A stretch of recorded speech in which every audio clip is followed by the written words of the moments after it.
Guys, welcome to the I Love CVille Show. It's Jerry Miller. It's good to be with you on a Wednesday. A pleasure to connect with you across the I Love CVille network. Fantastic show lined up for you. Jonathan Stevens and Laura Jackson will join us. We're going to talk politics from a local to Commonwealth-wide standpoint. I'm excited to feature these two folks. They know this inside and out. This is certainly one of my passions, and I'm excited to bring experts like Jonathan and Laura to the show so we can tap into their brains and learn from them. The I Love CVille Show on 7 channels across the I Love CVille network.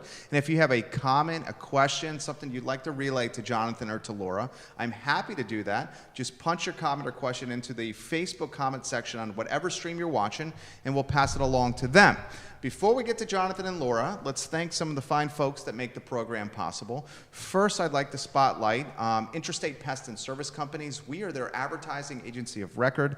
This business is 4 generations strong. It started in 1969 with Mr. Wells. He had 1 truck, he had himself, he had sweat equity and a dream.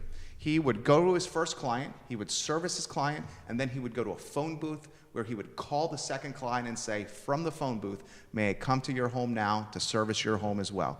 Today, it's a 4-generation strong business with the headquarters right around the corner from Boden's on Harris to, ladies and gentlemen, an office in Richmond, an office in the Shenandoah Valley, and a Commonwealth-wide footprint. It's Intrastate Pest and Service Companies. We also want to spotlight Scott Wagner of Scott Wagner Chiropractic and Sports Medicine, good friend of this program.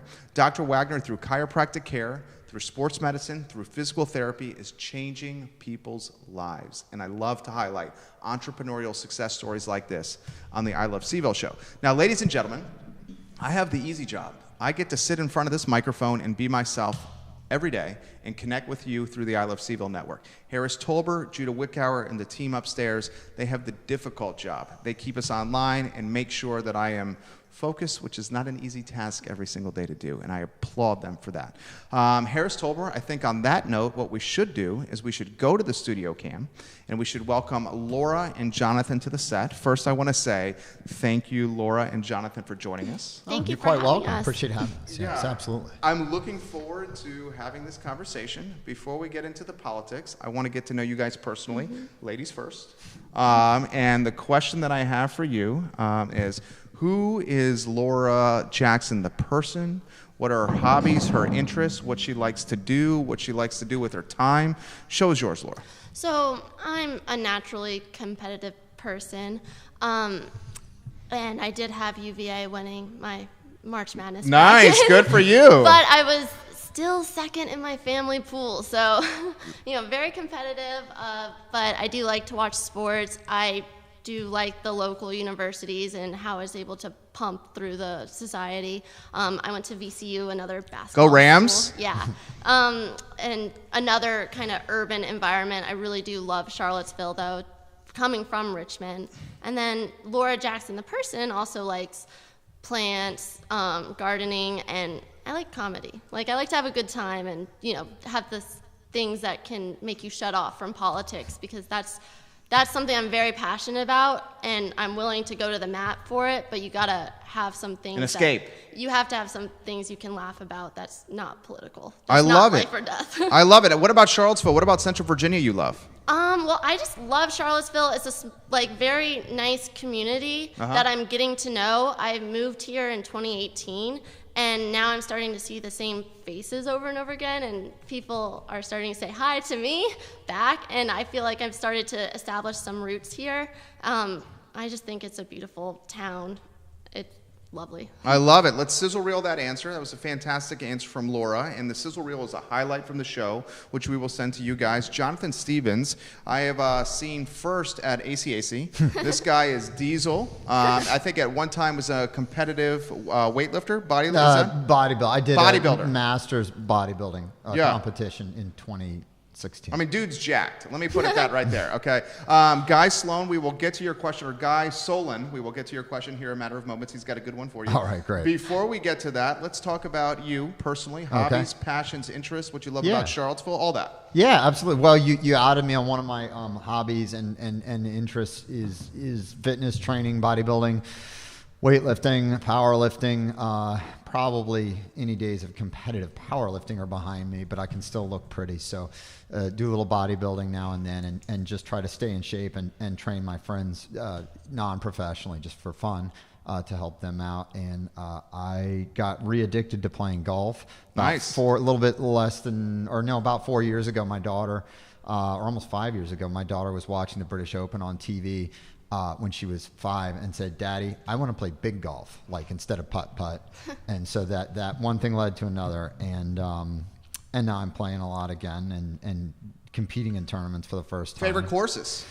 Well, as a course per se, probably Spring Creek or Stony Creek. Nice, good taste. But they all have something to offer. I like Bay Creek down in Cape Charles when I'm going down to the beach down there. And Meadow Creek's a nice little course for a city course. I wish they had more money to maintain it. I know they do too, but it's actually a pretty cool little design. And for we're a looking forward course. to the Birdwood course. Yeah, we're very much looking forward to Birdwood. Yeah. Yes, You slightly. are. Yeah, she's quite gifted for a beginner. I'm an angry golfer. So. Yeah, I'm the same. That's why I drink beers on the golf mental course. temperament. The mental temperament issue is difficult for all of us. But yeah, we're members of Birdwood, but they're redoing their course. So right now we're playing at Spring Creek a lot. But yeah, so enjoy those things. I'm into old cars. I like to go fishing, although I'm lucky if I get to go twice a year now. And then there are certain things I like to read about and talk about, history of World War I and ancient Rome and various other things. And they all bring a little bit to the politics, but for the most part, it's just keep the mind and body active. I love it. Yeah, I love it. absolutely. And how are we sounding here? Should we want to do any mic movements here? You want to get this one a little more centered? Yeah, we'll get that one a little more centered like this. All right. Let me throw this to you, and we'll get Laura Jackson involved in. I've had a chance to follow both you guys on social media. I think you guys are active. You offer astute observations. You are political consultants, the business Local Jurisdiction Consulting LLC. You are the CEO. This is something that is near and dear to your heart because you have said you have made your passion your profession like I have. I respect that tremendously. I'm going to get out of the way. Tell us Local Jurisdiction Consulting LLC, the who, what, when, where, why. The who, what, where, when, and why.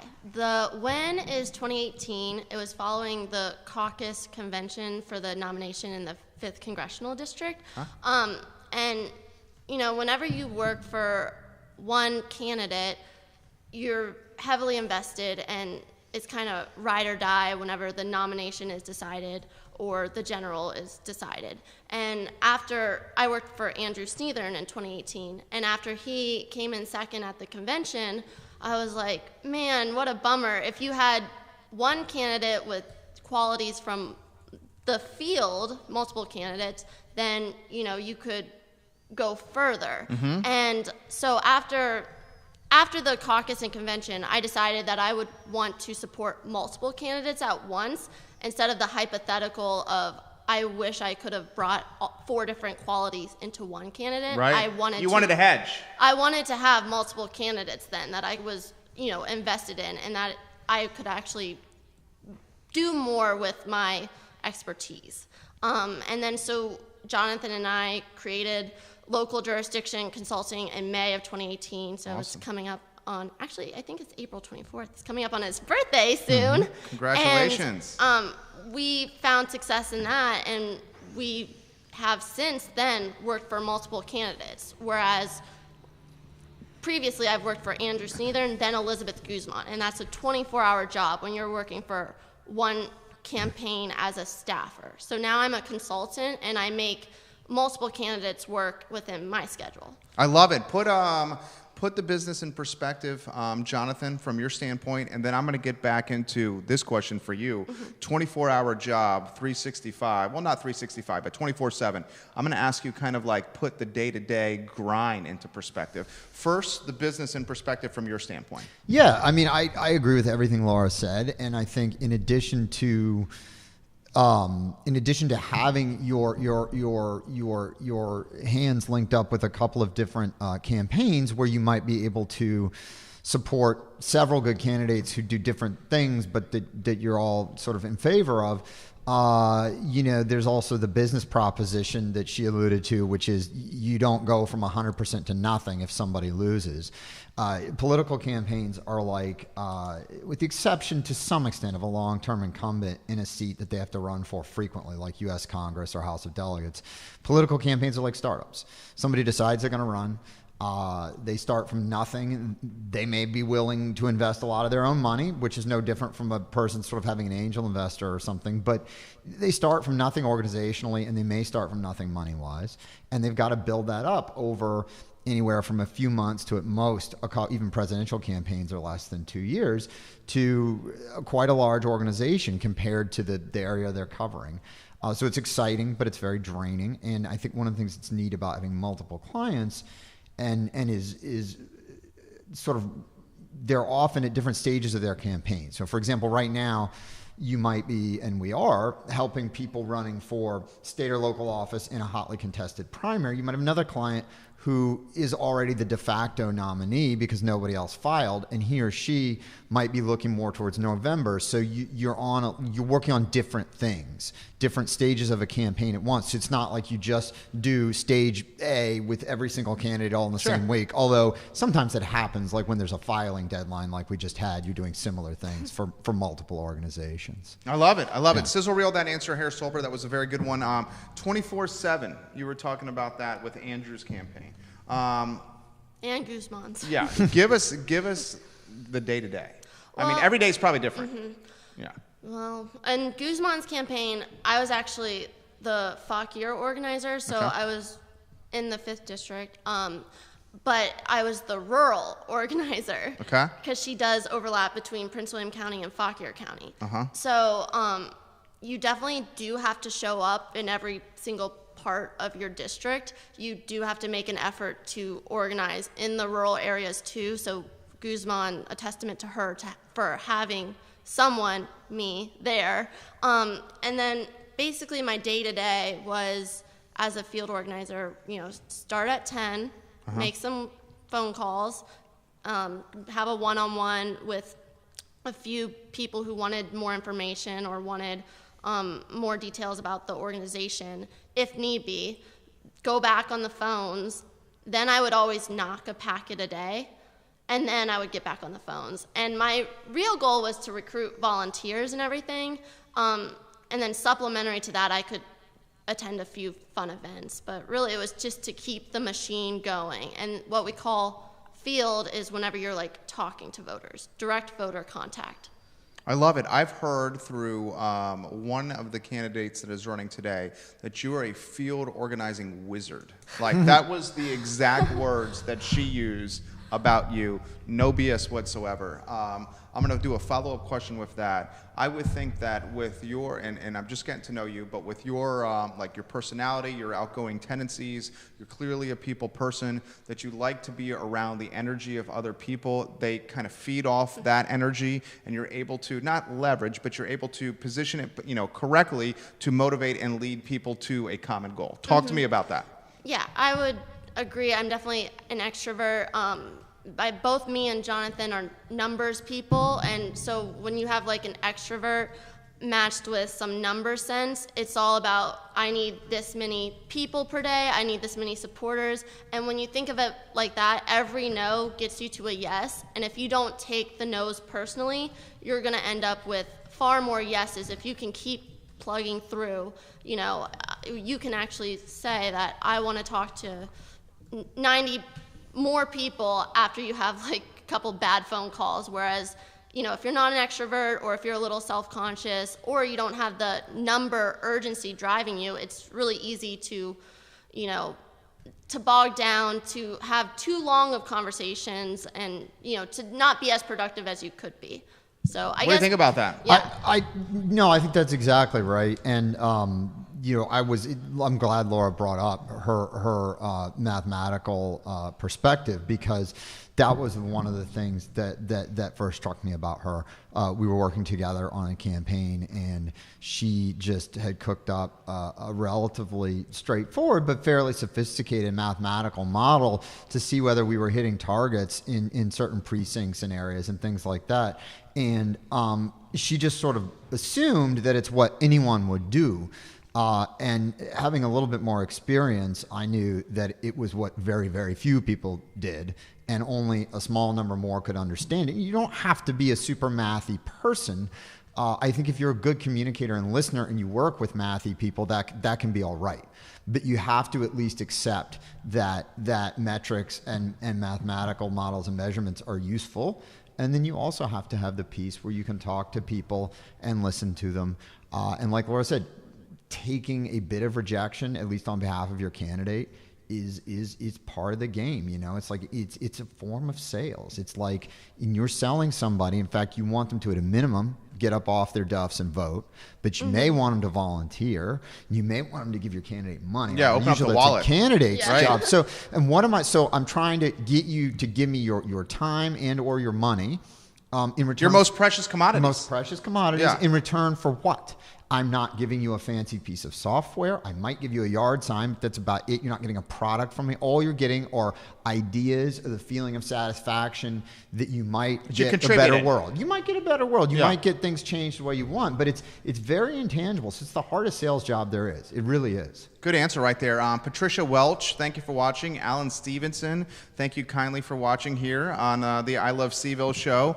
Brett Curtis, Megan Rose, John Gilmore, Meg Taylor, Dan Barnes, Rick Henderson, Jeremy Stanwyck. If you guys can like and share the feed, we have folks watching from Long Island to Charleston and some in Dallas right now, interestingly. Okay, I'm gonna throw this stuff to both you guys here. I think, you kind of touched on it a little bit here.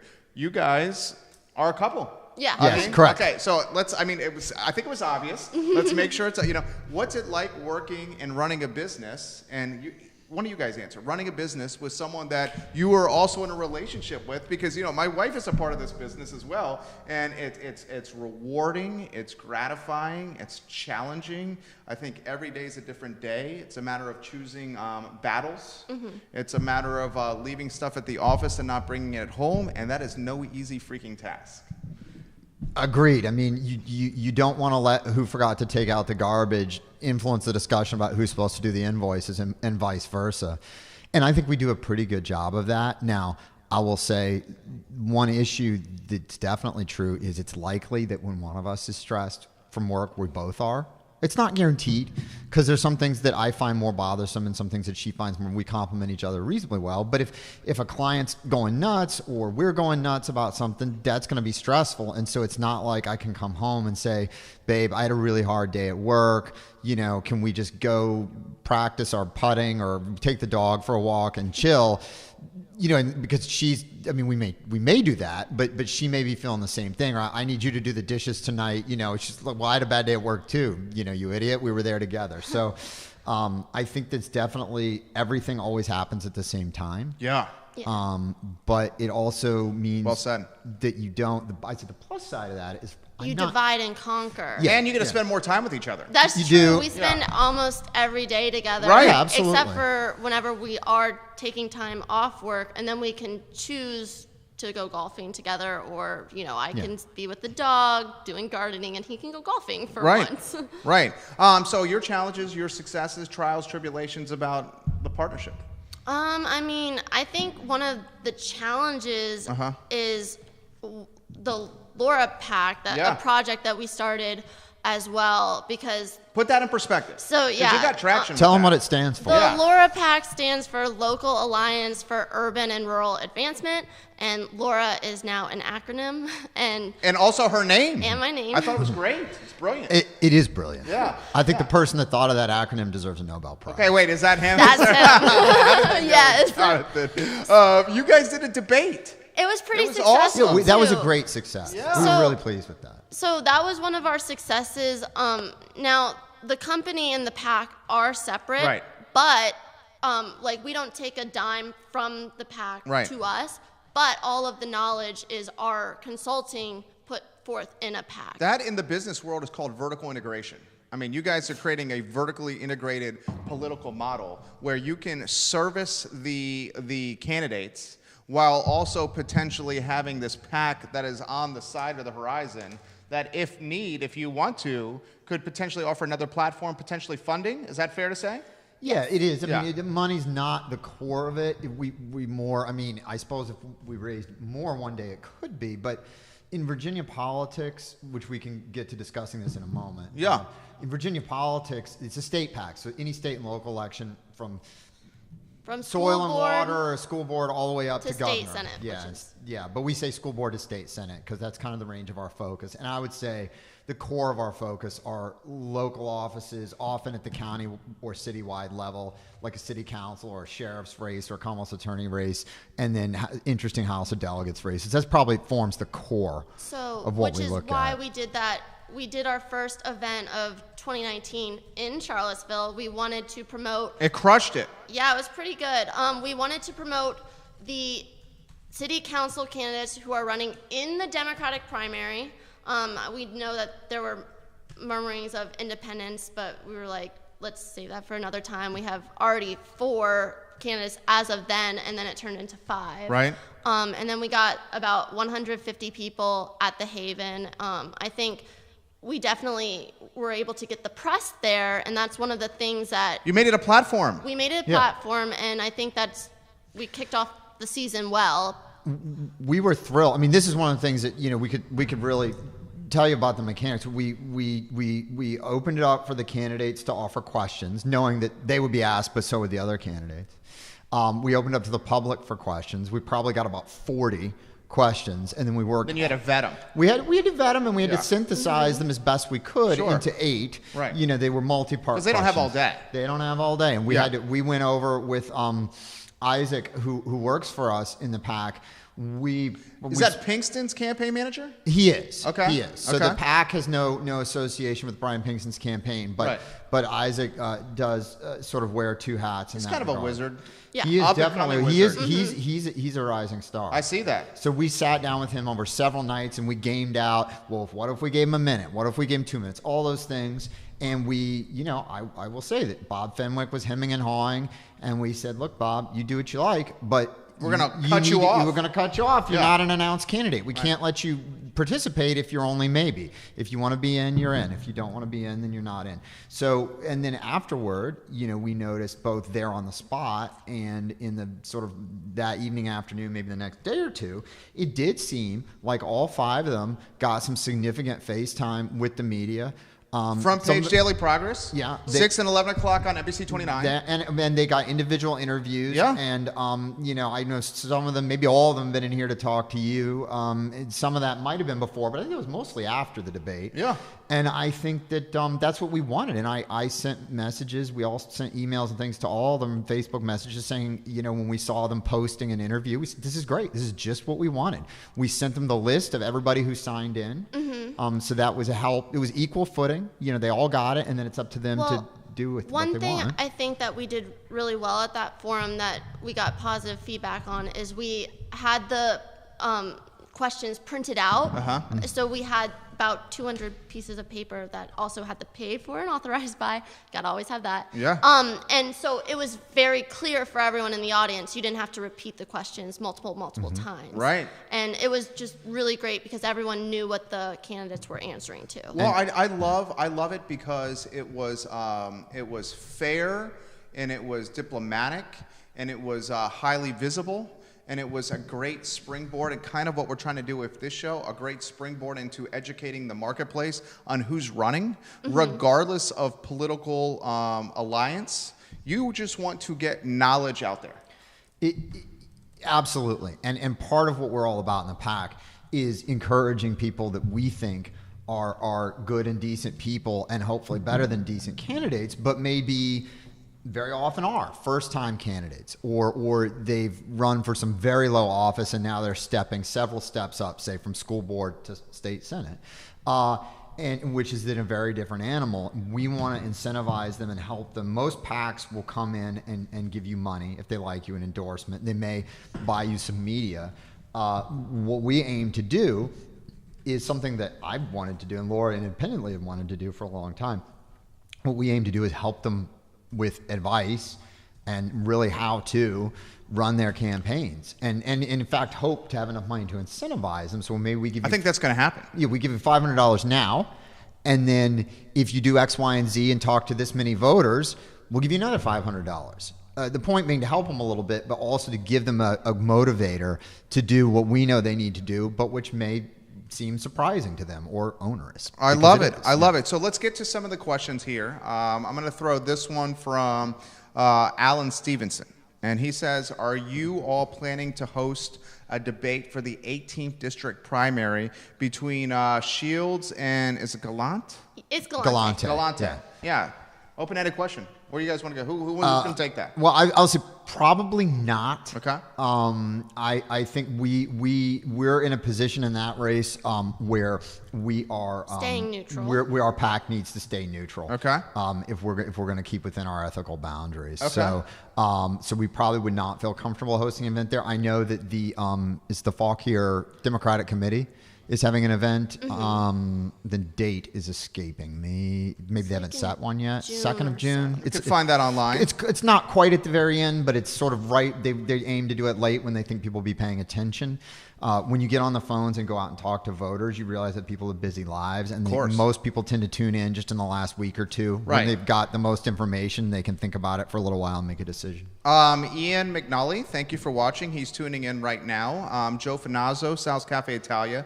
John Updike in Crozet. Mario Moyer in City Hall, right down the corner, is watching. Melissa Close-Hart, the executive chef at Junction. Tim Ryan in Richmond. Tyler Berry. We love Junction. Andre Xavier. I love Junction as well. Melissa, one of the best happy hours out there.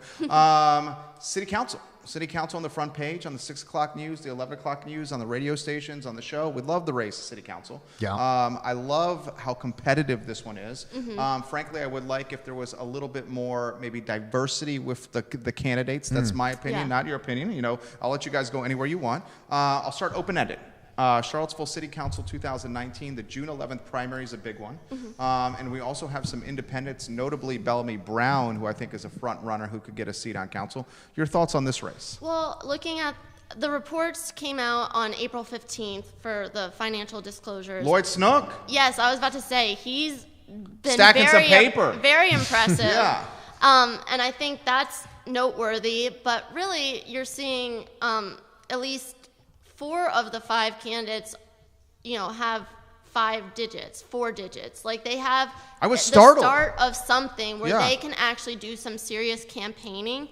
And we know that money's not everything. That's part of our PAC point. But, I think we're going to see some really good competition and good campaigning in the next month. Generally speaking, money in a city council race is necessary. I'll leave a little asterisk on that. Sometimes some people who have very good name recognition can get away largely without it. But let's say it's necessary but not sufficient. A good example of this in the 5th last time, I don't mean to interrupt you, in the race for the 5th the last time, and correct me if I'm wrong, you guys are the experts, RD raised the most amount of money. I think in the end, Leslie might have just pipped him at the post with some stuff, but in terms of what could really be spent on it, RD raised a ton of money. He did. And he did not make a ton of inroads. In fact, we did ratios on the delegates, and Laura's got the notes over there, but basically, so Leslie ended up with 146 delegates. Great work, won the convention, ran a strong campaign. Andrew had 62. Andrew had 62, and Roger, who was RD, had 28. So if you take the amount of money he raised, and probably what I should have done is the money he spent. I just looked at raised, but Roger basically spent all he raised. So with him, this is going to work. It cost him, was almost $41,000, like $40,730 for each delegate. How can someone, strategy standpoint, get such of a sizable, war chest and not make a stronger push? Well, that's where I think you need to have folks like you guys. A data, strategy. You need data, and you need your input to be altering to your output. You can't just have a game plan ahead of time and not adapt. Yeah. I think that's exactly right. And the fact that this was a caucus convention, was a significant part of this. They were talking about potentially changing it in February from a caucus convention to a primary. To a primary. Put that in perspective for the layman. Oh my gosh. Yeah. Well, basically, they were about to potentially shift the type of marathon you were going to be running. Basically, we thought it was like a Tough Mudder thing, and then they're like, no, it's a marathon where you just run and no obstacles. And we were like, oh no. Yeah, so in a primary, you can use those big war chests to spray a larger universe of people with tons of mail and internet ads and TV, radio, and, you know, all the things you can spend money on.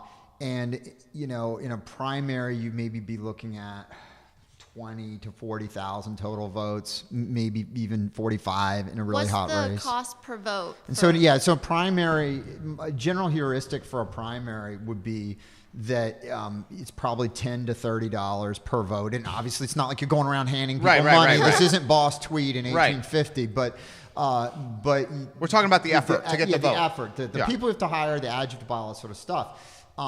You know, in a caucus, in caucus convention, it's an immensely smaller, even the caucusers, you're talking a few thousand. And this was a huge caucus. You know, Albemarle County caucus, I don't know if you remember or saw pictures or were there. I don't know whether you live in Charlottesville, Albemarle. But I live in Albemarle. Okay, so I don't know if you were there or not, but the Monticello High School gym had 1,350 or something like that shrieking people in it. It was staggering, right?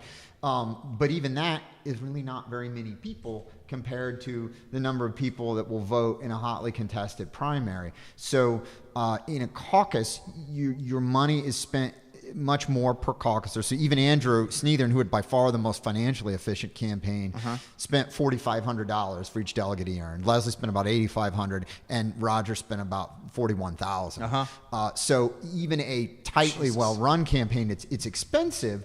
And so, you know, and maybe it's $100 or $200 per caucuser versus 10 or 20 for a primary voter.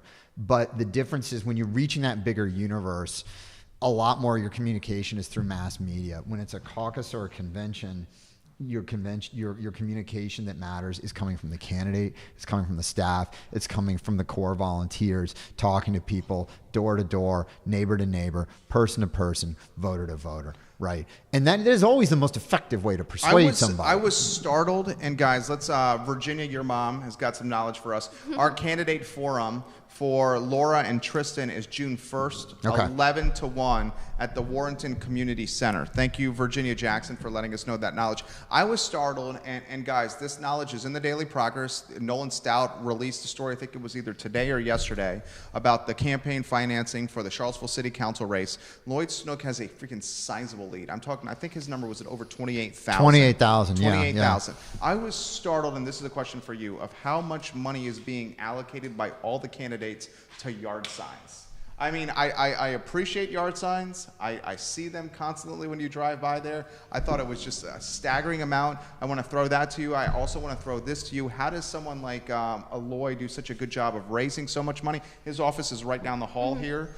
Good friend of the program, Lloyd Snook. I think he is seen, interestingly, as one of the conservatives in this race, despite the fact that he openly says, I have been a very liberal Democrat my entire life. It is a testament of... The 25-year-old Lloyd Snook would be horrified by that assessment. I think he said that. Even the 58-year-old Lloyd Snook probably I think that is an assessment or a testament to like having a guy like a Michael Payne in the race who is more of a socialist. Well, can we break off just a moment on this point? Because this is an important point. Yeah, please. In local elections, perhaps not just, I think everywhere, but maybe in some ways, especially in Charlottesville, what is considered left and right does not really map on state national issues. Okay, so certainly taxes and spending are a local issue, but other than that, and even there, what's quote unquote left and right may not be the same. Well, let's cut to the chase. If you're going to win a spot on, there's only been one independent who has won in 70 years, and that was the Mayor Walker. That's true. There was one Republican who's won in 100 years, and that was Rob Schilling, and that was like a decade and change ago. So if you have a shot of winning a spot on City Council in Charlottesville, well, no, that's not true. There have been Republicans in less than 100 years. Well, right? but let's say a long period of time. Yeah, several decades. Several decades. Yeah. In the 80s and 90s, these seats were still competitive. Okay, I'm going to throw this to you. This is the question is, I think a lot of folks are just ponying up to the Democratic Party in Charlottesville because they want to win. Well, yeah. I mean, and that look, I was the party vice chair.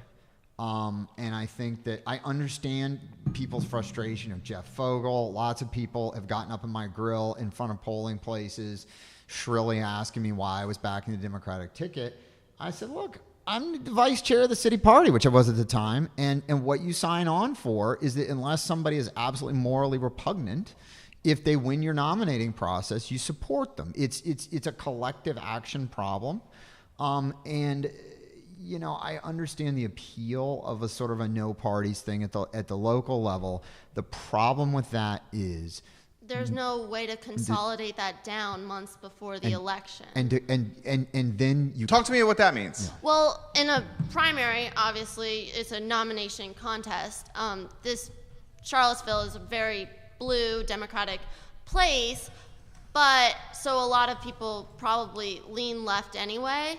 But also, you want to consolidate the left-leaning candidates. Say if all of the city council candidates were running as an independent, we potentially could see Wes Bellamy jump into the race. But because of that filing deadline, it makes people draw the line in the sand of, I'm going to contend for the Democratic nomination or not.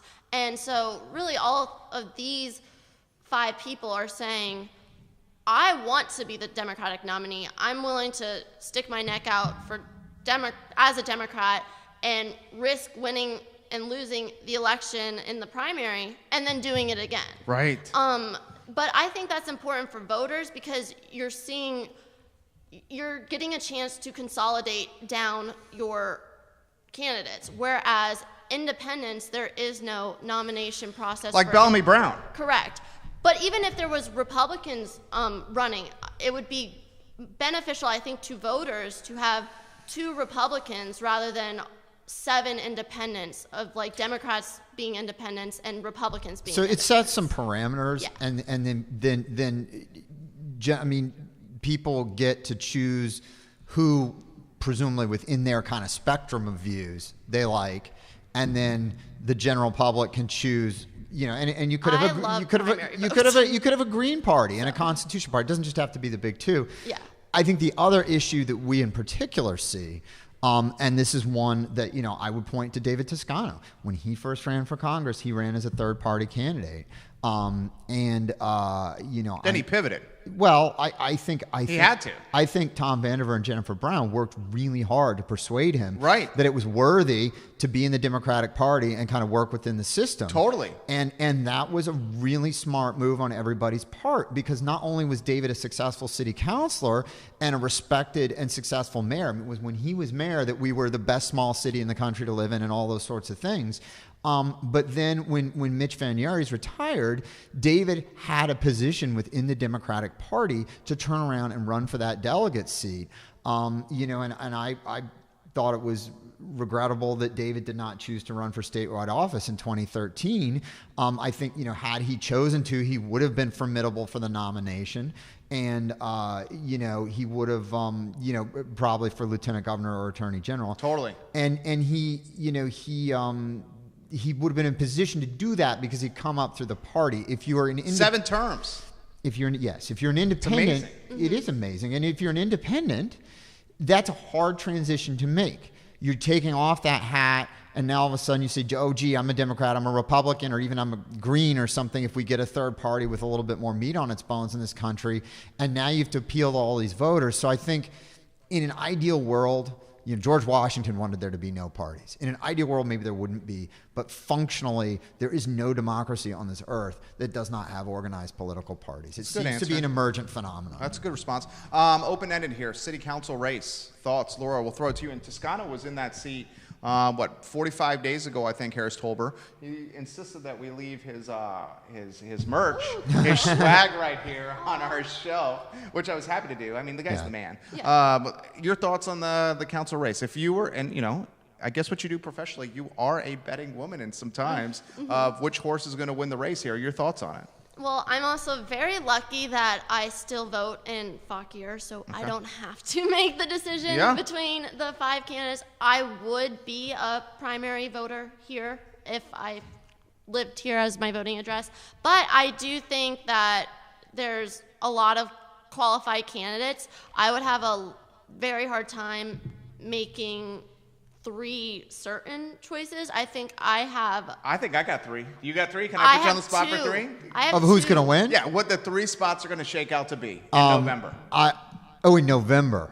It's too early to say in November because I got to see. I don't even have 3 for the primary. You go ahead. I don't want to interrupt her. Well, I mean, if you look at our yard, we have 2 city council signs in our yard, and that's not necessarily a testament to who we think is going to win. It just means that those 2 candidates have shown up and campaigned and asked for our support, and we're considering. And what are those signs? Well, we have Pinkston's and we have Cena's. We're Brian Pinkston and Cena McGill. Yes, and we're totally open to. We have a 3rd spot open. Yeah, we have a 3rd spot open. We would love people to put another sign in our yard. We have about that hedge. 12. It's called an incentive. I like it. Incentive, Jonathan. You choose your words very well. Who do you see how do you see it shaking out? I mean, I would say, here's why I think it's even a little too early to look. You look at the primary landscape, and you would say, well, you'd love to be Lloyd. He has a lot of money and a lot of name recognition. Right. But I would say that that's not a slam dunk if you don't use it properly to campaign. Now I think he probably will, but I just need to see a little bit of how that money is going to be spent. Okay, before I'm going to settle on that. Now I think the remaining 3 that have raised reasonably well and campaigned reasonably well, you've got Cena, Brian Pinkston, and Michael Payne. They all have strengths and weaknesses, but they all have enough of an organization and look like they're raising enough money to do at least the basics. I would predict that, let's just posit for a moment, that Lloyd uses his money and his name recognition well, and He's got the most brand equity of all of them. We'll give him a nomination. I mean, in reality, I don't give him that because he needs to actually do it. But let's just say he does. I think between those 3, 2 of them get through and 1 doesn't. But I expect it to, obviously, but I expect it to be close because it's just with a lot of these races, who turns up. And the city council candidates have some influence on that, but not a ton. And I know this all too well. I ran for local office 6 years ago. I did not win. I was Treasurer? Commissioner of the Revenue. Commissioner of the Revenue. And in some ways, I was, I would think I was the combination. If you could combine Michael Payne and Lloyd, that was me. I had a fair amount of recognition, but I had heaps of money in organizing. We had a very professional campaign. You're a smart dude. I appreciate that. You're a smart dude. Not smart enough to get elected, I guess, or maybe maybe that was smart in a secret way. But so I know full well that if you don't get the electorate you need and running in local office, Kathy and Sally will drive turnout, and so will just national events. Of course. And so if you get, that's in part that's why Nikaya was able to win. There were some national and Nikaya's local win, events and I say this often. Help give her the electorate she needed. Okay, I say this often, and it rubs her the wrong way, and I still say it often. I think it was an anomaly.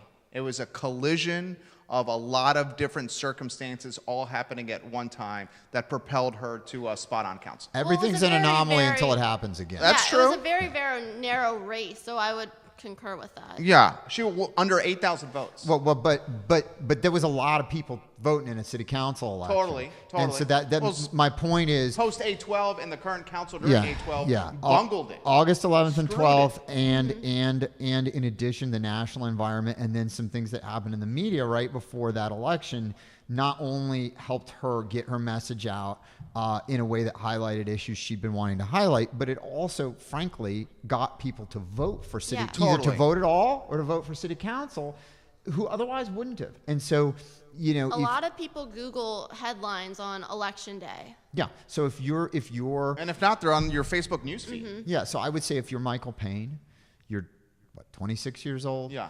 You're a citizen activist, and somebody who has become well known in the community for that, working on a lot of affordable housing, Habitat for Humanity. Yeah, absolutely. And he's a brilliant guy. He is a smart guy. We were in Richmond the other day, and someone saw our Sneathern bumper sticker and said, "Oh, I know Michael Payne and Lloyd Snook." And we're Yeah. like, "Wow, we're in Richmond getting Charlottesville City Yeah, it was Council interesting. name rec." So you know, for example, but Michael's a young guy. He's definitely coming out of that sort of the activist community, and so you could postulate, this could be wrong, you could postulate that he would be benefited if more young people show up to vote, if more activists show up to vote. You know, and so. And will they at the local level? I mean, right. I think the they have younger to folks show are up gonna and do vote it for a at the- local office. Local's different. I think they would at, like, you know, president. Oh, I mean, absolutely. That's no absolutely. problem. Even governor or U.S. Senate. Especially after what Ralph has gone through. I think we're going to have a ton of millennials and like Gen Yers and Gen Xers going into the governor I expect race. that the 2021 gubernatorial primary will be hotly contested. Totally. Hotly I'm contested. going to say this. You know, I speak, you know, Lloyd Snook 2-1. That he gets a spot. The three people that come out of the primary, I'm going to go Lloyd Snook, Brian Pinkston, and I'm going to go Michael Payne.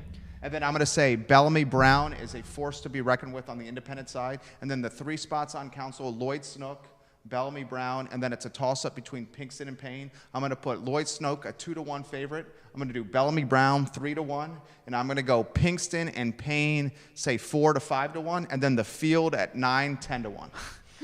Those are the I don't the know. Standardsville odds makers okay, there. I would, you know, you don't want to be like all the odds makers who got taken to the cleaners when Tiger Woods won the Masters. Yeah, dude. Did you see that one that bet? Was one of the best parts of some guy made over $1 million. $88,000 bet, and he won $1.1 million. Yeah. You follow that closely. Let me throw this to you. We have a number of questions coming in right here. And guys, we will get to your questions. This is coming from Richmond. Open-ended question. Thoughts on Toscano not running again? Why don't we start with you, Laura, and then Jonathan, you jump in on that. Well, I mean, as we were talking earlier about people going through the primary process, I think it's great that Sally is running as a Democrat, you know, and challenged Toscano within the primary system. And I think that was pretty important whenever he retired, that there was that little lull before the filing deadline, and that Kathy was able to come in. I mean, I was excited to see Sally Hudson, Kathy Galvin. I was excited to see David Toscano run again. I enjoy him. The House caucus supported Guzman's race largely, and I was excited to see him as a majority leader. I thought he was capable, but you know, I totally understand that he's stepping down, and he has served well for a long time. But I was excited for both mashups. It was nice to see him actually like have to campaign when Sally was challenging He him. definitely got after it, and then he had a change of mind. Your thoughts on Toscano not running again? Well, I would put it this way. I mean, I don't, in some respects, I don't know why anybody would serve in the House of Delegates or the United States 7 Congress terms. for any number of terms, anything more than one, You have to because campaign you have every to 2 campaign years. every 2 years, and we know better than anybody how brutal that is. But he had the name recognition. He had some he had some advantages. Absolutely, Yeah. but he'd had some easier years. I mean, but you have to remember about David. He'd been serving in public office with a brief interruption in the middle, but almost uninterrupted, interrupted only by, I guess, 2 years or so. Right. He'd been serving since 1990. Right. To 2019. Almost 30 years. Yeah, that's a really long time. And he ran for office as far back as 80 or 82. And so that's almost 40 years now that he's been doing this stuff. David's in good health, but you know, none of us is getting any younger. And his son, you know, is pretty much a grown man now. I believe he's still in college, but you know, I think that because my own parents are just a few years older than David, and I know that they got to a point themselves where they said, hey, we want to travel, we want to spend time with our granddaughter, we want to do various things, and at that point they looked to retirement, or at least semi-retirement. And so I don't know that David's retired for good or he's not going to do other things, but I mean, I think when somebody has done it as long as he has, and they come to a point where they feel the tug of their family obligations and their desires to do other things, and you know, You got to respect it. Yeah, if somebody's 40 and they retire from politics, you wonder what else is going on. When they're, I think David's 68. Yeah. You know, when you're 68 and you're in good health and you'd like to spend some time doing other things, politics is grueling. This question coming in from Richmond as well. Hudson versus Galvin. Thoughts on the race? Do I throw some background in this? Well, I mean, you know, so I've known Kathy Galvin for a long time. I helped her with both of her city council They can't be campaigns. more different. And can I give a little background on this? Sure. I see, and this is just, you guys are the experts. I'm the layman here. I see someone who, and I'm not. Her campaign headquarters is on the second floor, and she's a tenant of mine. Right. Sally Hudson. Paying you okay. rent. Yeah. Right. Okay. Paying me rent. Right. Okay. So this is where I'm going with this and I'm just doing the black and white analysis. You know, the linear analysis here. You have somebody who was on the school board and did a couple of terms on city council. Correct. That is a seasoned politician. Certainly at the local level. Someone on the other side of the ledger has never held an elected office. You have someone who is a mother, I believe, of 2. Correct. Okay. Someone on the other side of the ledger is not married and does not have kids. You have an architect, an economist. You have someone in her early 30s and someone who is, I'm going to put Kathy's it as 60. Experienced. Yeah. Seasoned. Is that fair? Okay. Okay. So they cannot be more different from each other. Well, as candidates. I think they're, you know, I would flip it this way. You have 2 people who have taught in one capacity or another at the University of Virginia. You have 2 brilliant people who went to Augusta graduate schools in quantitative fields. You have 2 people who are deeply committed progressives who have thought through the issues. Very intelligent. So, I hear what you're saying. Their biographies are different. They're at different stages of life. They have different levels of knowledge and experience with the community and the people who live here. They have very different approaches to reaching out to voters.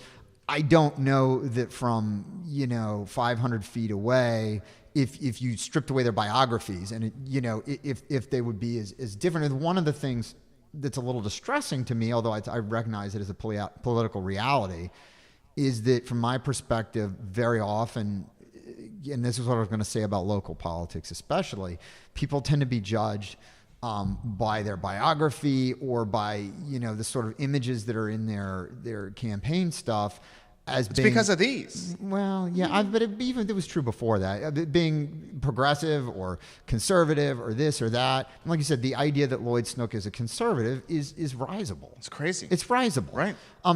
He may be a little... He's more leaning toward the center versus some of the other candidates. Well, I'm not even sure. Primary. I'm not even sure that's true. I think he has a certain version of his progressivism that may not be the same one that people under 30 are hewing to. But it's really more of a comment on his age or something like that than his actual political That's beliefs. fair. Your thoughts on this, Laura? Well, I'm really looking forward to this election. I think that it's a pretty fair fight. Kathy has a lot of name recognition. People remember her in the positions she served. Sally has a ton of name recognition as well. This is going to be very interesting in the month to come. I would be super interested in looking at the 11-day before the primary filing report to get more information. Because Kathy's got to overcome a sizable, was it 100 or 150K donation from Sonia Smith that Hudson got. So, we'll sidestep that. This is one thing. Well, money's not everything right. either. That's true. That's Yeah. true. We'll sidestep that. Another question coming in, open-ended. You guys go anywhere you want here. How did Leslie Coburn get beat so badly in the 5th District by Denver Riggleman? We have numbers. Yeah. Yeah. I don't know that she got, quote, beat so badly. I think There are things she did well. There's things Yeah. that could have been improved upon. And then I'll throw it back to no you. one has come that close. Because it's a gerrymander district. Yeah, well, let's Indeed, be yeah. clear. No one has done as well as she did since Virgil Good switched out, except for Tom Perriello. In both his races, he did better. The one he won and the one that he narrowly lost. But other than Tom Perriello, she has done the second best. So it's not like it's very disappointing when your candidate doesn't win. But it's easy to look back and say the candidate didn't win. She did terrible. She didn't do terrible. She made progress for the district. She did reasonably well. But there are definitely some things that you can notice when you look at the numbers and also on the ground as the campaign was going on. But, we can look at her numbers and Riggleman's and Kane and, what was that? Yeah, I don't even want to say his name. That terrible, terrible guy that ran against Tim Kaine. Stewart. Okay. I'm kidding, Corey Stewart. Yeah. I'm not kidding that he's terrible. Well, we did find that Leslie hit her numbers in Fauquier County and Charlottesville City. Which we expected that, right? Well, no. In Charlottesville City? We expect her to win Charlottesville, Yeah. and we did not expect her to win Fauquier. Okay. But you need to because run of up that, the score we where you win. bumped up her number for the mark that she needed to hit in Charlottesville. For example, we do not think she hit her mark in Albemarle. Interesting. She did well in Albemarle. She needed to perform better. Dominate. Or you needed to pick up the slack in other localities. Nelson County was an interesting one. I was going to say that really hurt that it was not Tom Garrett and Leslie Coburn. I think that would have been an even tighter race. That would have been a very tight race. And the fact that it was Riggleman from Nelson, you know, Nelson and Fluvanna are purple areas. You can pick up. I mean, I would even call See, Nelson yeah. blue. You know, we've won it since Al Weed, who is from Nelson. It's not a big county, so you can't win the district on the back of it. But most Democrats statewide and in the congressional district will win Nelson County unless they're really getting thrashed. What was his successful strategy, Denver Riggleman, to win? To have an R next to his name, And a to have a gerrymandered good district, biography, was. and to Yeah. stay as far away from any scrutiny as he possibly could. I mean, he sidestepped the Bigfoot stuff well.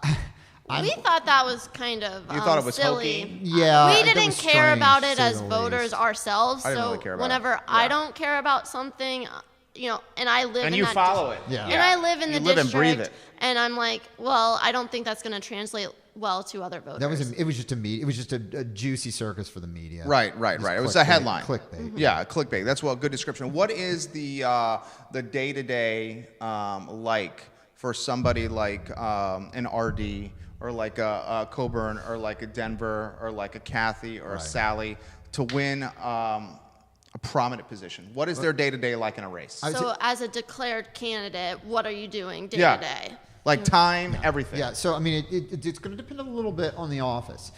Delegate is about the tipping point. There are Okay. things that you can do in a delegate race, especially in a relatively compact one, like here in the 57th or the ones in the Richmond or Northern Virginia area, that you cannot really do in a higher office, and that is to reach a significant number of the voters personally, your very own self. By knocking doors, by going to local events. Now, it's not that candidates for state senate and above don't go to events. They do.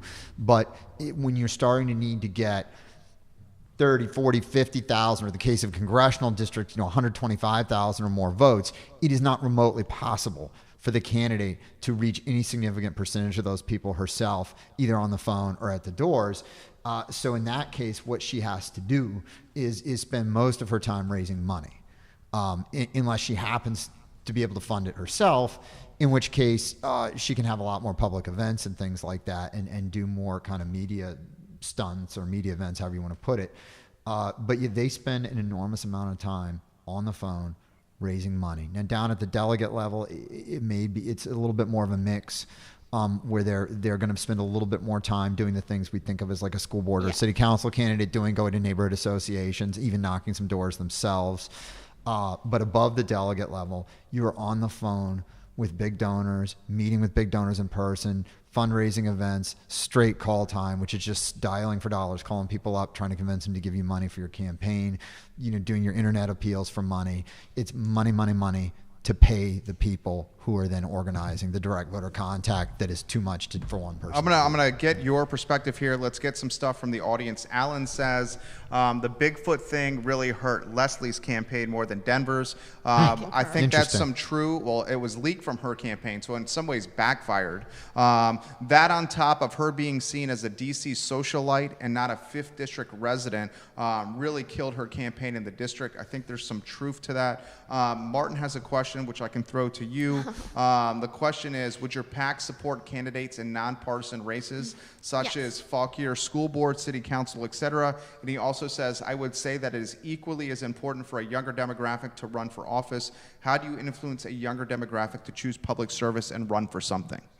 Well, I definitely, yes, our PAC supports like nonpartisan office, like school board, sheriff, city council potentially.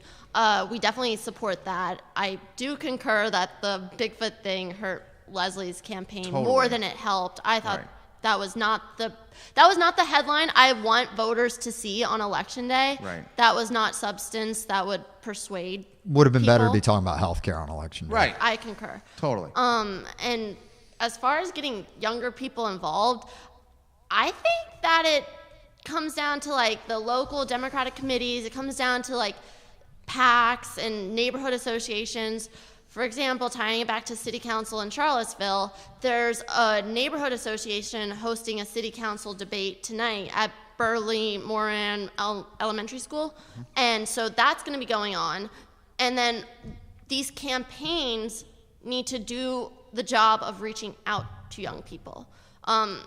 I've been doing calls, and if you call young people, some of them do pick up. You just have to meet them where they are. I'd say a lot. When you call UVA students or similar age people, you don't, of course, know where they're going to school, but just the people 18 to 22, they actually usually pick up their cell phones, at least for a 434 number. But getting people out to events, getting these events to be of a high quality, it could be a forum, which I think voters find helpful. But if the candidates are already getting to know a community very well, have a fun event at a brewery or a winery. You know, make it accessible, and then if you build it, they will come. Yeah, I thought Field of Dreams. You know, give a shout out to our Kevin friend Costner right there. Yeah. Give a shout out to our friend Brett Curtis and his rollout event he did for his candidate Patrick Estes, who's running for Albemarle Sheriff. Right? Thank you. Yeah. Former UVA football player.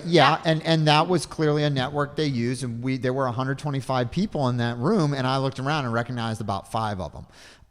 And that is very unusual at a political event around here. And so, you know, where Patrick's campaign eventually goes, I can't say. But what I can say is that clearly they had done a good job of using their candidates network and other network to bring people into the process. The other thing I would say, and so this is along the lines of Brett Curtis or an Isaac Wentz, or, you know, there's somebody else who we worked with named Sam Signorelli, who I know is doing something for at least one city council candidate. She's still a UVA student. You hire, and by hire, I don't mean give an internship to. You may start off that way, but when they're doing good work, you pay them, and you give them a real title and real responsibility. Somebody who's 22, 21, maybe even 18 or 19. Isaac is a perfect example of that. Yeah. Am I right? Yeah, he's 21 years old. Yeah. He's managing a city council campaign. He's been a congressional campaign staffer. He's doing a outreach for the PAC. Yeah. He's on first name basis with a double handful of delegates and welcome to their brand offices in recognition. Richmond. And, you know, does he have to sometimes it's doing something, it's literally the very first time he's done it? Of course. But with a little bit of guidance, and one of the things I've always tried to hire bright young people, I take intelligence and eagerness and hard work over experience in most jobs. Now, the experience is critical, but for most things, and often my role is to kind of offer a little wisdom, help them get trained, direct them who to talk to, and be a little bit of a safety net under them if they make a mistake. You know, if you hire somebody who's 21 years old to work on your campaign, give them real responsibility, you've got a huge leg up in reaching out to that demographic against somebody who doesn't know anybody under 40. Well said. I think that's a good closing point. Anything, Laura, you would like to add? I would just say that I got my start on the Guzman campaign, and it worked out well for me. Local jurisdictionconsulting.com. They are also on Facebook. Follow their pages. Check out their website. I hope to have you guys back again. We want them to look at laurapack.com too. Laurapack.com. We're 70 minutes in. I thought it was a great interview. Yeah. Yeah, You enjoyed guys it, crushed Jerry. it. Yeah. Thank you. Well, Thank you. You're quite welcome. We enjoyed it. Thank Absolutely. So Judah, why don't you show them the path out? And Harris Tolber, you go on a 2-shot over there, and we'll get you on set, and we'll figure out what you learned today. I thoroughly enjoyed this interview with Laura and Jonathan. I love to learn from these guys, and you know, politics is one of my passions, and I just thoroughly enjoy picking the brain of people that are smarter than me and surrounding myself with people that are smarter than me, because that's something that I learn from. I'm going to bring our director, Harris Tolber, on the set, and we're on a 2-shot. Yeah, we're on a 2-shot here. You let him out, Judah, and then you get back there behind the board. Tolber, you jump in here. Thoughts on the interview? I thought it went flawlessly. Yeah, it went really well. I mean, 2 very knowledgeable people about our, local politics. I can't believe Michael Payne's 26. Yeah, young dude. Remember he was doing the debate here with Lloyd Snook? With Lloyd Snook. Yeah, I thought he did a good job in the debate. I didn't know he's like that. That's crazy. He's 2 years older than myself and running for city council. It's impressive, man. Your thoughts on any of the folks that we've had on set so far that has impressed you the most, and why? Any of the candidates? That's a tough one. You're a huge fan of Toscano, weren't you? I was a huge fan of Toscano. I mean, like, the dude is just such a nice guy. I mean, like, that was my biggest impression about him. I think honestly, Bellamy Brown. Bellamy Brown was the man. I think he had some charisma. Yeah. He had some, like. Thank you, Jonathan and Laura. Thank you. Appreciate you guys.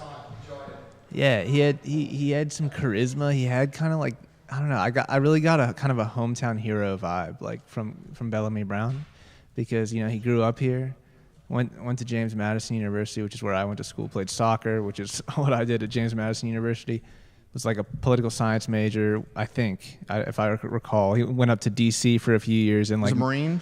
Marine, yeah, and now he's coming back home to like make a difference. And I thought that was kind of like a classic kind of homecoming story. So you live in the county, don't you? Mm-hmm. Yeah. Do you, if you had a vote, if you had 3 you would pick, who would you go with? I'm putting you on the spot. Just from like, I mean, I'm not the most informed, but like, just from meeting the people in person, I would have to say, I'd have to give Bellamy Brown a vote. I just think he had that kind of young charisma. I honestly, 40 years old now, isn't he? Yeah, he's 40 years old, but the dude, I don't know, he has kind of a young vibe to him. I'm not really sure. Just kind of energy. He has that energy around him. Totally. And as a millennial, for some reason obviously I'm just kind of drawn to Payne. Maybe Payne. Maybe. Yeah. Michael Payne's 26. It's crazy. Yeah. So that's probably the direction that I would lean in. We'll talk about this more tomorrow. Thank you. Yeah. Tomorrow, and Judah, we'll go on a one shot. We have Dee Dee Smith and Dave Norris tomorrow. Dee Dee Smith and Dave Norris tomorrow on the I Love CVille Show. We are going to spotlight everything Charlottesville related with Dave Norris and Dee Dee Smith. And we're going to continue the positive vibes and the spotlight on our Central Virginia and Charlottesville community. I would very much encourage you guys to follow the June 11th primary. That June 11th primary is going to dictate, I think, 2 of the 3 seats on City Council. I do think Bellamy Brown is going to find himself on City Council, ladies and gentlemen. Time will tell. My name is Jerry Miller. What's Barking Local, which is powered by Animal Connection. It's a show that spotlights the animal community in Charlottesville and Central Virginia. Animals mean a lot to this team here. That's coming up at 3 o'clock on the I Love CVille network, powered by Animal Connection. So stay tuned. 3 o'clock. We're going to be back on air as we spotlight animals across the community. I'm Jerry Miller. It's I Love CVille on the I Love CVille network. We will see you in 1 hour and 21 minutes. Good work, Harris. Good work. What do you think about that?